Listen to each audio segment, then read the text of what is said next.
তিন বোনের মধ্যে সবচেয়ে বড় হচ্ছে পদ্মজা। যেমনই রূপসী তেমনই গুণী।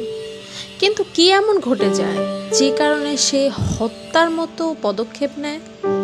তার জীবনে এমন কি রহস্য আছে যে জন্য পৃথিবীর সবচেয়ে প্রিয় মানুষগুলোকে সে হত্যা করে? কি আছে সেই রহস্য? চলুন, যত পর্ব সামনে আগাবে তত আপনি গল্পের মধ্যে ডুবে যাবেন। সো চলুন আপনাকে কল্পনার রাজ্যে হারাতে নিয়ে যায়।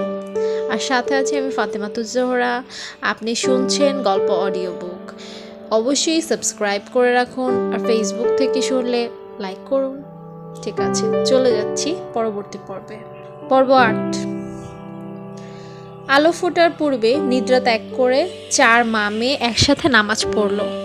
এরপর বারান্দায় শীতল পাটি বিছিয়ে 3 বোন পড়তে বসলো। রাতভর ঝমঝম করে বৃষ্টি হয়েছে। বর্ষা স্নানে স্নিগ্ধ প্রকৃতি, মায়াবী সকাল। এমন সকালে কেউ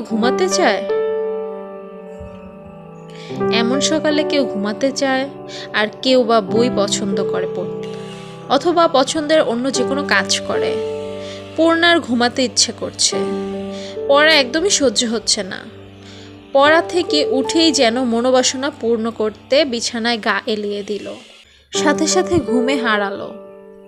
পদ্মজা অনেক ডাকলো, উঠল না। এদিকে স্কুলে যাওয়ার সময় হয়ে গিয়েছে। হেমলতা বাইরে থেকে উকি দিয়ে প্রশ্ন করলেন, পূর্ণা ঘুমে? জি আম্মা। সে জানে না স্কুল আছে, তবু কোন আক্কেলে ঘুমালো?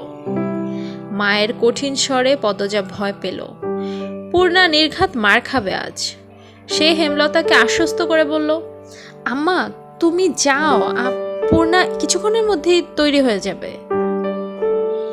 হেমলতা জানেন পূর্ণা এত সহজে ঘুম থেকে উঠবে না। অহরহ এমন হয়ে আসছে। যতই আদর করে ডাকা হোক না কেন, বৃষ্টিমাখা সকালে তার ঘুম ছোটানো যায় না। বাঁশের কঞ্চি পূর্ণা খুব ভয় পায়। কঞ্চির বাড়ি না খাওয়া অবধি ঘুম পূর্ণাকে কিছুতেই ছাড়বে না। এ যেন ভূত ছাড়ানোর মতো। হেমলতা বাঁশের কঞ্চি আনতে যান। এদিকে পদ্মজা ডেকেই যাচ্ছে, পূর্ণা ওঠ, মারটা খাওয়ার আগে ওঠ। এই পূর্ণা, পূর্ণা রে, পূর্ণা ওঠ। পূর্ণা পিটপিট করে চোখ খুলে আবার ঘুমিয়ে যাচ্ছে। প্রেমা এই ব্যাপারটা খুব উপভোগ করে। একটা মানুষ এত ডাকাডাকিতেও কি করে না জেগে থাকতে পারে? সে স্থির চোখে তাকিয়ে আছে বড় 2 বোনের দিকে। হেমলতা হাতে বাঁশের কঞ্চি নিয়ে ঘরে ঢুকেন। তা দেখে পদ্মজা পূর্ণাকে জোরে চিমটি দিল। পূর্ণা মুখে বিরক্তিকর আওয়াজ তুলে আবার ঘুমে তলিয়ে গেল। তুই সর পদ্ম, ও মারের যোগ্য, পিটিয়ে ওর ঘুম ছুটাতে হবে। পদ্মজা মায়ের উপর আর কিছু বলার সাহস পেল না, দূরে গিয়ে দাঁড়ালো। হেমলতা পূর্ণার পায়ের গোড়ালিতে বাড়ি দেন। প্যাচ করে আওয়াজ হয়। পদ্মজা ভয়ে চোখ বুজে ফেলল। পা ছিঁড়ে গেছে বোধ হয়। ঘুমন্ত পূর্ণার মস্তিষ্ক জানান দেয় আম্মা এসেছেন এবং তিনি আঘাত করেছেন। সে চোখ খোলার আগে দ্রুত উঠে বসল।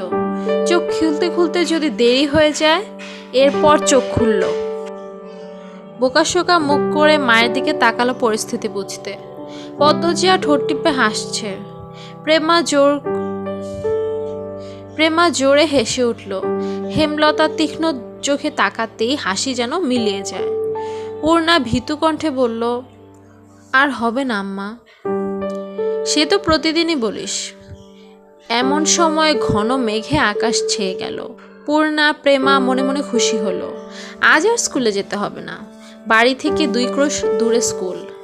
আম্মা নিশ্চয়ই যেতে বারণ করবেন। পূর্ণা খুশি লুকিয়ে প্রশ্ন করল, আম্মা মেঘ আসবে মনে হয়, যাবো স্কুলে? মেঘ কি করলো তোকে? যাবি স্কুলে। হেমলতা চলে যেতেই পূর্ণা ভ্রু কুঞ্চন করল। থম মেরে বসে রইল। পদ্মজা তাড়া দিল, বসে আছিস কেন? জলদি কর, নয়তো আবার পিটুনি খাবো। পূর্ণা বিরক্তি নিয়ে তৈরি হলো। 3 বোন স্কুলের দিকে রওনা হলো। বর্ষাকাল চলছে। রাতে বিরামহীনভাবে বৃষ্টি হয়েছে। রাস্তায় প্রচুর কাদা জমেছে। পথ চলা কষ্টকর। 3 বোন হাতে জুতো নিয়ে পা টিপে হাঁটছে। পিছলে পড়ে বই খাতা নষ্ট করার ভয় কাজ করছে মনে। অর্ধেক পথ যেতে না যেতে আকাশ ভেঙে বৃষ্টি নামলো। পদ্মজিয়া পথের পাশ থেকে বড় কচুরি পানা ছিঁড়ে নিল তিনটা। তিন বোন কচুরি পানায় মাথা আড়াল করলো, কিন্তু দেহ ও বই খাতা আড়াল করা গেল না, ভিজে একাকার হয়ে যাচ্ছে। পূর্ণা বিরক্তি প্রকাশ করলো, ধ্যাত, স্কুলে গিয়ে লাভটা কি আপা?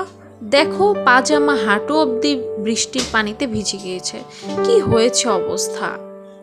পদ্মজিয়া চিন্তিত ভঙ্গিতে বলল, বুঝতে পারছি না কি করব, স্কুলে যাব নাকি বাড়ি ফিরব। আপা, বাড়ি যাই, বলল প্রেমা। পদ্মজিয়া ভাবল, এরপর দুই বোনকে বলল, ভিজে তো কতবারই গেলাম, আজও যাই, সমস্যা কি? অগত্যা স্কুলেই যেতে হলো। স্কুল ছুটির আগেও বৃষ্টি পুরোপুরি থামেনি, তখন গুড়ি গুড়ি বৃষ্টি পড়ছিল। বৃষ্টিতে ভিজে ভিজে বাড়ি ফেরার পথ ধরল দুই বোন। প্রেমার 1 ঘন্টা আগে ছুটি হয়েছে। পদ্মজা নিচু কণ্ঠে জিজ্ঞাসা করল, আব্বা আসছিল স্কুলে? আসছিল, প্রেমারে নিয়ে গেছে। তোর সাথেও দেখা করলো তাহলে? পদ্মজার গলাটা করুণ শোনালো। পূর্ণার মন খারাপ হয়, আব্বা কেন তার এত ভালো আপাকে ভালোবাসেন না? পূর্ণা, পড়ে যাবে, সাবধানে হাঁট। পদ্মজা সাবধান বাণী দিতে দিতেই পূর্ণা ধপাস করে কাদা মাটিতে পড়ল। পদ্মজা আঁতকে উঠল। পূর্ণার পা নিমিষে ব্যথায় টনটন করে ওঠে। পদ্মজা পূর্ণাকে তোলার চেষ্টা করে। পদ্মজাকে আঁকড়ে ধরে উঠতে পারছে না পূর্ণা। কাদো কাদো হয়ে পদ্মজাকে বলল, আপা, পা ভেঙে গেল মনে হয়, কি ব্যথা করছে। মচকেছে বোধ হয়, ঠিক হয়ে যাবে, উঠার চেষ্টা কর, আমার গলা ধরে চেষ্টা কর। গ্রামের পথ, গুড়ি গুড়ি বৃষ্টি, পথে কেউ নেই, গৃহস্থরা ভাত ঘুম দিয়েছে। সামনে বিলে থই থই জল, তার পাশে ক্ষেত, ডানে বামে কাদামাটির পথ, পেছনে ঝোপঝাড়। পদ্মজার সাহায্য করার মতো আশেপাশে কাউকে দেখতে পেল না। পূর্ণা পা সোজা করার মতো শক্তি পাচ্ছে না, পায়ে প্রচণ্ড ব্যথা, ঠোঁট কামড়ে কাঁদছে সে। পদ্মজা না পারছে পূর্ণাকে তুলতে, আর না পারছে পূর্ণার কান্না সহ্য করতে। সে মনে মনে আল্লাহর কাছে সাহায্য প্রার্থনা করছে। পদ্মজার উৎসাহে পূর্ণা মনকে শক্ত করে পায়ের পাতা মাটিতে, সাথে সাথে শরীরে ব্যথার বিজলি চমকালো। আপারে, আর পারছি না, আমার পা শেষ, মরে যাব আমি। এসব বলিস না, পায়ের ব্যথায় কেউ মরে না। আহত পা ফুলে 2 ইঞ্চি উঁচু হয়ে গেছে। তা দেখে আতঙ্কে পদ্মজার চোখ মুখ নীল হয়ে গেল। তার কান্না পাচ্ছে খুব। পদ্মজা পূর্ণার পায়ে আলতো করে চাপ দিতেই পূর্ণা চেঁচিয়ে উঠল, একটু সাবধানে হাঁটলে কি হতো, ইস, এখন কি কষ্টটা হচ্ছে। আপা, পা ব্যথা খেয়ে নিচ্ছে। পদ্মজা খুব কাছে পায়ের শব্দ শুনল, চকিতে চোখ তুলে ক্ষেতের দিকে তাকালো। মুহূর্তে ঠোঁটে হাসি ফুটল। সে পূর্ণাকে বলল, পূর্ণা রে, আম্মা আসছে। হেমলতাকে দেখে পূর্ণা কলিজায় পানি পেল। মনে হলো মাকে দেখে ব্যথা অনেকটা কমে গেছে। হেমলতা ছুটে আসে, পূর্ণার মাথায় হাত বুলিয়ে বলেন, কিচ্ছু হয়নি, এসব সামান্য ব্যাপার। এরপর পদ্মজাকে বললেন, তুই বইগুলো নে। হেমলতা এদিকে সেলাই করা কাপড় দিতে এসেছিলেন। যার কাপড় ছিল সে অসুস্থ, তাই যেতে পারছিল না। বাড়িতেও কোনো কাজে মন টেকছিল না, তাই ছাতা নিয়ে বেরিয়ে পড়েন। ঘরে চুপচাপ বসে থাকার চেয়ে একটা মানুষকে সাহায্য করা ভালো। ফেরার পথে তিনি দূর থেকে দেখতে পেলেন 2টো মেয়েকে। একটা মেয়ে পথে বসে আছে, একটা মেয়ে পথে বসে আছে, আরেকটা মেয়ে পাশে। বিপর্যস্ত অবস্থা তাদের। মেয়ে দুটিকে চিনতে পেরে বুক কেঁপে উঠল। পথ দিয়ে আসতে দেরি হবে, তাই তিনি ক্ষেতের পথ ধরেন। পূর্ণা ব্যথায় যেন নিঃশ্বাস নেওয়ার শক্তি পাচ্ছে না। একটা ভ্যান পাওয়া গেলে খুব উপকার হতো। 2 মিনিটের মাথায় ভ্যানের দেখা মিলল। অনেক দূরের ভ্যানের অবস্থান। ভ্যানে চিত্রা, লিখন সহ আরো 2 জন। তারা মাতব্বর বাড়িতে গিয়েছিল। যখন কাছাকাছি ভ্যানের অবস্থান, তখন চিত্রা, পদ্মজা এবং তার মা বোনকে দেখতে পেল। উদ্বিগ্নতা নিয়ে ভ্যান থামাতে বলল। লিখনের নজরে ব্যাপারটা আসতেই সে তাড়াহুড়া করে ভ্যান থেকে নামলো। চিত্রা আগে আগে এগিয়ে আসে, চোখে মুখে আতঙ্ক নিয়ে বলল, পূর্ণার কি হয়েছে? পদ্মজা বলল, কাদায় পড়ে পা মচকেছে। হেমলতা, চিত্রা, পদ্মজা এবং পূর্ণাকে তুলে দিয়ে লিখনসহ বাকি দুজন সহকর্মী ভ্যান ছেড়ে দিল। তারা হেঁটে ফিরবে। পা ব্যথা অনেকটা কম লাগছে। 2 বালিশের উপর পা রাখা, ব্রেস নেই বিধায় ব্রেসের মতো করে যা ব্যথা পেয়েছে কয়দিন বোধহয় স্বাভাবিকভাবে হাঁটতেই পারবে না। হেমলতা মুখে তুলে খাইয়ে দিলেন। এরপর বললেন, এবার খুশি? স্কুলে যেতে হবে না, কাজ করতে হবে না, সকালে উঠে পড়তে বসতে হবে না। পূর্ণা রাজ্যের দুঃখ নিয়ে বলল, সবই ঠিক আছে, কিন্তু এখন আমি টিভি দেখতে যাব কি করে? কোনো সাড়া না পেয়ে পূর্ণা বুঝতে পারল সে মুখ ফসকে ভুল কথা ভুল জায়গায় বলে ফেলে। সে বিব্রত হয়ে উঠল, ঢোক গিলল, এরপর কাচুমাচু হয়ে মিয়ে যাওয়া কণ্ঠে বলল, মোটেও খুশি হয়নি। বিকেলে মগা এসে জানালো মুন্নার বাপ খুন হয়েছে। কথাটি শোনার সাথে সাথে উপস্থিত সকলের মাথায় যেন বজ্রপাত পড়ল। পঙ্গু ভিক্ষুক অসহায় লোকটাকে কে মারল? এমন মানুষের শত্রু থাকে? এমনই শত্রু যে একদম মেরে ফেলল? হেমলতা শ্বাসরুদ্ধকর কণ্ঠে প্রশ্ন ছুড়লেন, কখন?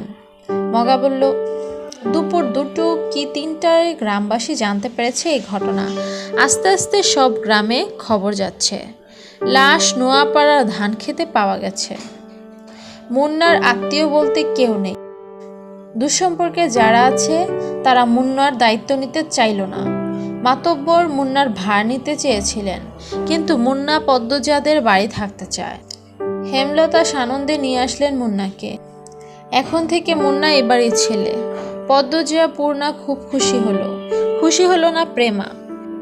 মুন্না প্রেমা সমবয়সী। প্রেমা ভাবছে তার আদরে ভাগ বসাতেই মুন্না এসেছে। হেমলতা ব্যাপারটা বুঝতে পেরেছেন। পদ্মজাকে বললেন, প্রেমার পছন্দ হচ্ছে না মুন্নাকে। দুজনের মধ্যে সখ্যতা করে দিস, যাতে একজন আরেকজনকে আপন চোখে দেখে। পদ্মজা আশ্বস্ত করে বলল, কয়দিনে মিশে যাবে দুজন। পূর্ণা ব্যথায় ঘুমাতে পারছে না। প্রেমা, মুন্না ঘুমে। মুন্না খুব কেঁদেছে, এখন ক্লান্ত হয়ে বেঘরে ঘুমাচ্ছে। রাত তো কম হলো না। পূর্ণা মা বোনের বৈঠক দেখে বলল, আম্মা, মুন্নার নতুন নাম রাখা উচিত। কেন? এখন থেকে মুন্না আমাদের ভাই, আমাদের নাম প দিয়ে, তাইলে ওর নামও প দিয়ে হবে, তাই না আপা? হেমলতা হেসে বলেন, তুই নাম রাখ তাহলে। রাখছি তো, প্রান্ত মোড়ল।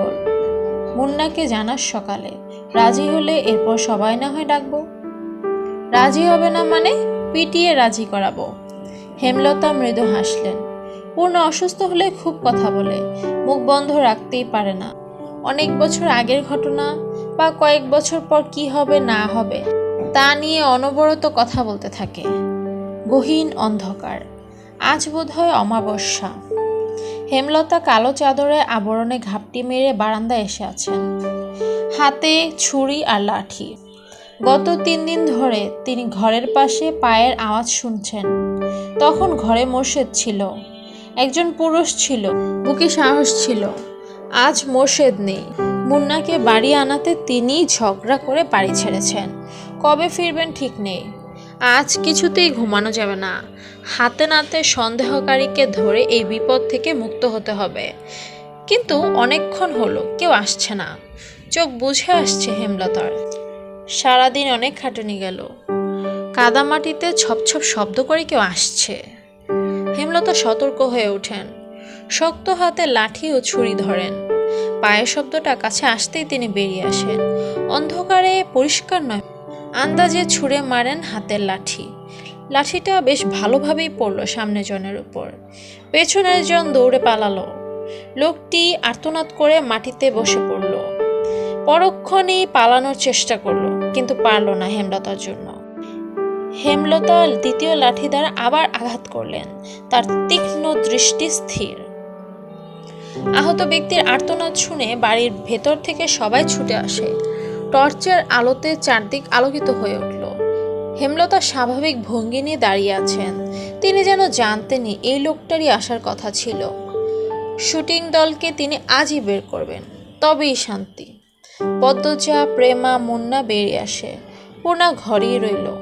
পদ্মজা ডিরেক্টর আবুল জাহেদকে দেখে চমকালো। তখন কোত্থেকে আগমন ঘটলো মোর্শেদের। কেমন লাগলো আজকের পর্ব? আচ্ছা, ডিরেক্টরই বা এখানে আশেপাশে ঘোরাঘুরি করছে কেন? কী বা তার উদ্দেশ্য? হঠাৎ করে হেমলতাই কেন তাকে আঘাত করলো? আর সামনে লিখন শাহর সাথে পদ্মজার কি হতে যাচ্ছে? নতুন করে কি কেউ তার জীবনে আসতে যাচ্ছে? পদ্মজা কি লিখন শাহকে ভালোবাসে, নাকি অন্য কাউকে ভালোবাসে, নাকি অন্য কাউকে বিয়ে করবে? পূর্ণার কি হবে? প্রেমারই বা কি হবে? ওরা ভবিষ্যতে কি হতে যাচ্ছে না হতে যাচ্ছে, অনেক স্টোরি সামনে পড়ে আছে এবং প্রত্যেকটা ক্যারেক্টারের সাথে আপনি এত ভালোভাবে মিশে যাবেন কল্পনা করতে পারবেন না।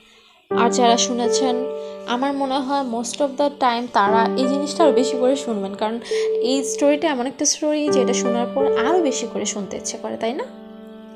সো বেশি বেশি শুনতে থাকুন আর আমাকে অবশ্যই কমেন্টে জানান কেমন লাগছে, কোন জিনিসটা আপনাদের দৃষ্টিকোণ থেকে আপগ্রেডেড করা উচিত।